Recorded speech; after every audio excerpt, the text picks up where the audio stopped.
A complete long shot made the Bengals 53-man roster last week, and in this video, I'll explain why he's the best story that you'll hear all week.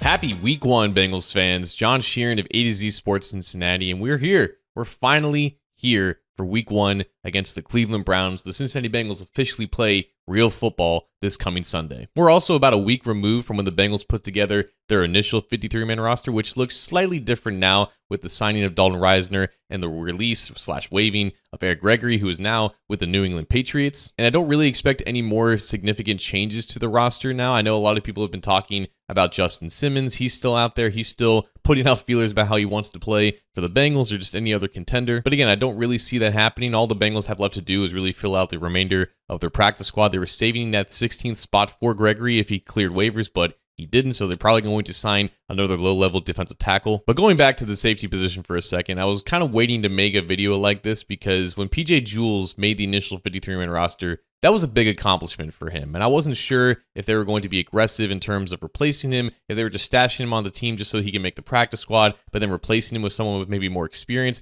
I wasn't sure if that was the plan, but it's been a week since, and he's still here. And that's amazing for Jules because he has one of the best stories on this entire team. On the surface, Jules is just a bottom-of-the-roster type player who's only going to be active for special teams. He's the fourth safety on the depth chart. He was a former undrafted free agent signing for the Bengals last year, and he was on the practice squad for the entirety of the 2024 season. And the only reason why he's really on the team right now is because Dijon Anthony suffered a hamstring injury in week 3 of the preseason. He's probably not going to be back until week 5 at the earliest. But amidst this crazy, wacky, turbulent offseason the Bengals had, Jules did not take a single day off, and I mean that quite literally. Thanks to the phenomenal reporting from WLWT's Charlie Clifford, who interviewed several members of the Bengals Paycor Stadium security personnel, Jules showed up every single day to work at Paycor Stadium in the offseason, whether it was sun, rain, sometimes flooding. Jules was there. Absolutely nothing was guaranteed to Jules, who only re-signed with the team on a futures deal, which is basically the smallest possible NFL contract that there is. But this means so much more than money to Jules, who is the son of 2 Haitian immigrants. His dad unfortunately passed away when he was just in 7th grade. His mom lives with him in Cincinnati during the season to help him out. Jules is exactly the kind of guy that you root for and you want the most possible success. And when he took advantage of his opportunities in the preseason,